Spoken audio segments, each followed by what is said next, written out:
Hi friends, ఎలా ఉన్నారు? ఈరోజు మీకోసం ఒక స్పెషల్ కర్రీతో అయితే వచ్చేసానండి. అదే ఎగ్ అలాగే ఎండినెత్తాల కర్రీ అనమాట. ఈ కర్రీకి ఒక స్పెషల్ తీసుకురావడం కోసం ఒక ఇంగ్రీడియంట్ అయితే యాడ్ చేస్తాం.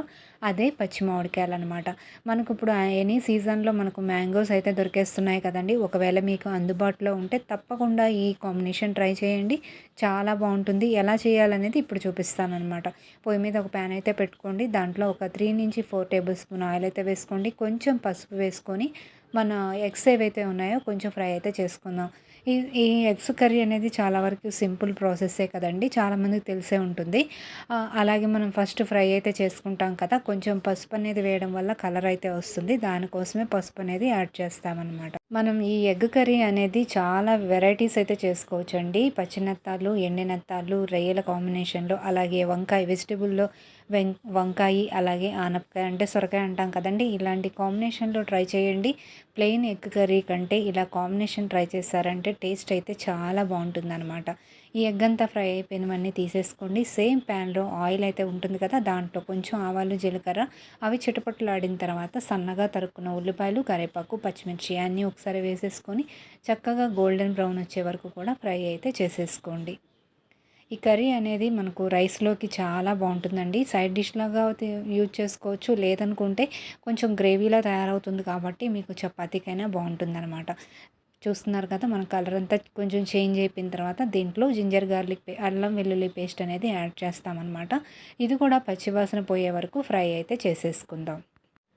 ఇవి కూడా మంచిగా కలర్ అన్నీ మిక్స్ అయ్యి బాగా ఫ్రై అయిపోయింది కదండి. ఇప్పుడు దీంట్లోకి మనం ఒక హాఫ్ అన్ అవర్ నానబెట్టుకొని క్లీన్ చేసుకున్న ఎండినెత్తాలను అయితే వేసుకుందాం.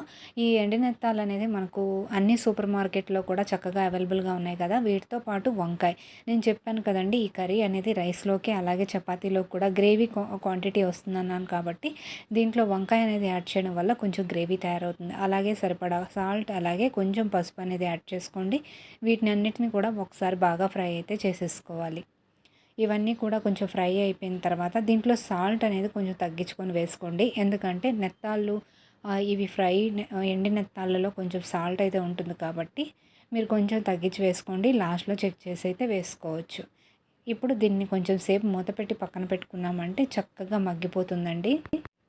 ఇలా అంతా కొంచెం హాఫ్ కుక్ అయిపోయింది కదండి. ఇప్పుడు దీంట్లోకి మనం సన్నగా తరుక్కున్న మ్యాంగో పీసులు, అలాగే టమాటా ప్యూరీ ఇవి రెండు కూడా ఇప్పుడే వేసుకుందామండి. నేను ఎక్కువ క్వాంటిటీ తీసుకోలేదు, ఎందుకంటే దీంట్లో టమాటా కూడా యాడ్ చేస్తున్నాం కాబట్టి. కొంచెం మామిడికాయ అనేది నాది పుల్లగా ఉంది కాబట్టి చెక్ చేసి వేసుకోండి. పులుపు ఎక్కువ ఉన్న మ్యాంగో కాకుండా చప్పగా ఉంటే ఎక్కువైతే క్వాంటిటీ వేసుకోవచ్చు. ఒకవేళ పుల్ల మామిడికాయ అంటే మాత్రం తగ్గించి వేసుకోండి, లేదంటే కూర టేస్ట్ అస్సలు బాగోదు.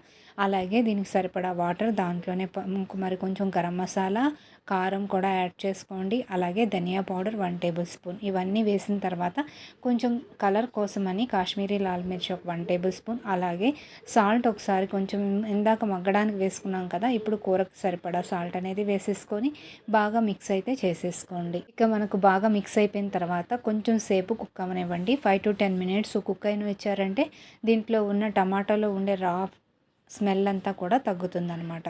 దీనికోసం కొంచెం సేపు మూత అయితే పెట్టేసుకున్నామంటే దీంట్లో వేసిన మసాలాలన్నీ కూడా చక్కగా కుక్ అవుతాయి. ఇప్పుడు మన ఎగ్ అయితే మధ్యలో కట్ చేసుకుందాం. ఒకవేళ మీకు లేదు డైరెక్ట్గా వేసుకుంటామంటే చిన్న ఘాట్లు అయితే పెట్టుకొని వేసుకోండి. నేనైతే ఇలాగ మధ్యలో హాఫ్గా కట్ చేసి వేస్తున్నాను అనమాట.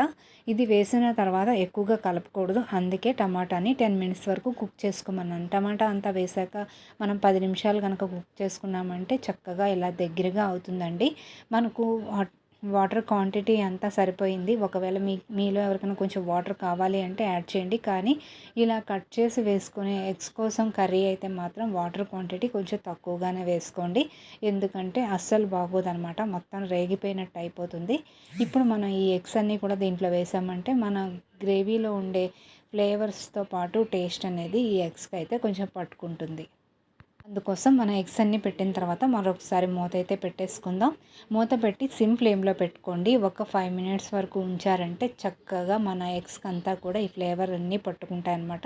ఇప్పుడు కలిపినప్పుడు మీరు చాలా జాగ్రత్తగా కలుపుకోవాలి, ఎందుకంటే ఎగ్ ఉండే ఎల్లో దాంట్లో స్ప్రెడ్ అయిపోకుండా ఉండాలండి. ఎందుకంటే బాగా మిక్స్ అయిపోతే టేస్ట్ అనేది రాదనమాట. చూస్తున్నారు కదా, చక్కగా మెల్లగా కలుపుకోండి. మరొకసారి ఒకవేళ అవసరం అనుకుంటే ఇంకొంచెం సేపు కుక్ అవ్వనివ్వండి. లేదనుకుంటే మూత తీసేసి ఒక 2-3 మినిట్స్ అయితే ఉంచుకోవాల్సి ఉంటుంది.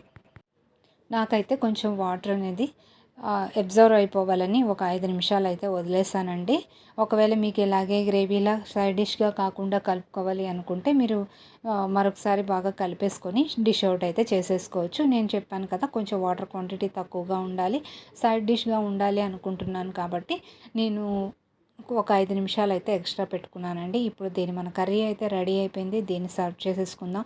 ఈ టేస్టీ అయిన రెసిపీ మీకు నచ్చిందని అనుకుంటున్నాను ఫ్రెండ్స్. నెక్స్ట్ వచ్చే వీడియోతో కలుద్దాం.